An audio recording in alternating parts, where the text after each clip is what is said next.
انسان کی زندگی میں صبر اور استقامت دو بند ہوتے ہیں میرے بھائی، یاد رکھنا۔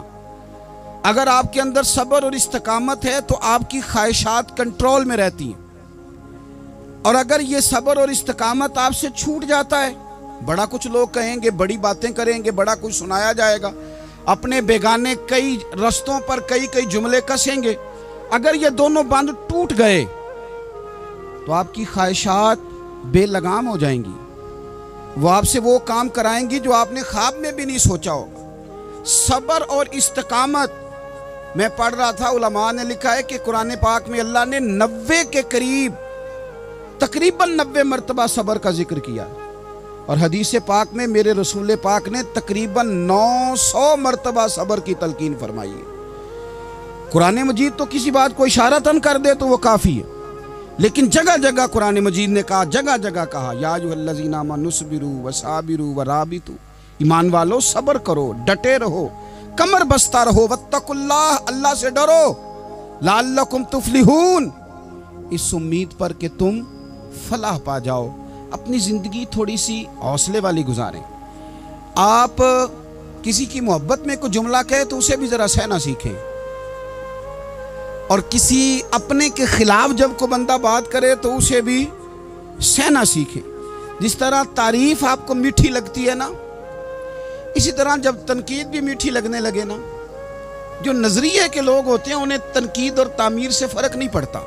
کیونکہ وہ ان کا اپنا ایک ویژن ہوتا ہے، ان کی اپنی ایک سوچ ہوتی ہے، وہ اپنے نظریے پر چل رہے ہوتے ہیں، انہیں زیادہ پریشانی نہیں ہوتی، انہیں دکھ بھی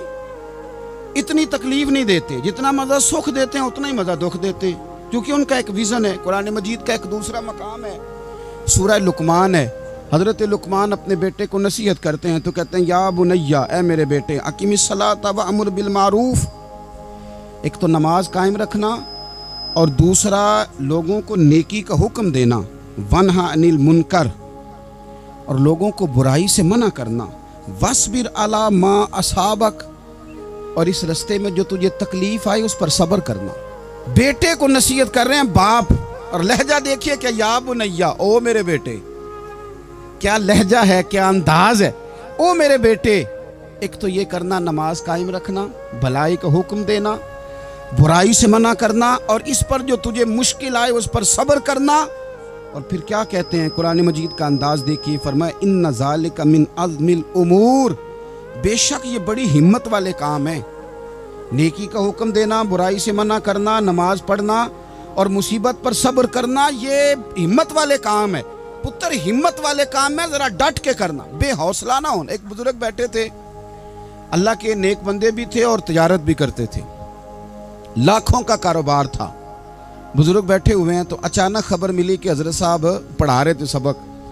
خبر ملی کہ آپ کا وہ جو ایک جہاز تھا نا، مال بردار، وہ جہاز آپ کا ڈوب گیا پانی میں۔ فرمانے لگے الحمدللہ، سبق پڑھاتے رہے، 2-4 گھنٹے گزرے تو ایک بندہ پھر آیا، اس نے آ کے کہا، حضور مبارک ہو، وہ جو جہاز ڈوبنے والی خبر تھی وہ غلط تھی، وہ جہاز آپ کا بالکل ٹھیک ٹھاک ہے، لاکھوں روپے بچ گئے۔ فرمانے لگے الحمدللہ،